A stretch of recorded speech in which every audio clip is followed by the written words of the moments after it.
অসংখ্য মানুষের হাহাকার শুনেও নিঃশব্দে নীরবে ও গঙ্গা তুমি গঙ্গা বইছো কেন?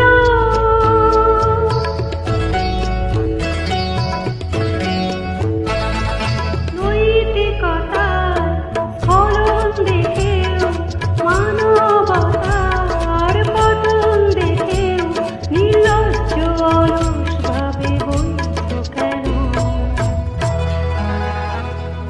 জীর্ণ দুপারে অসংখ্য মানুষের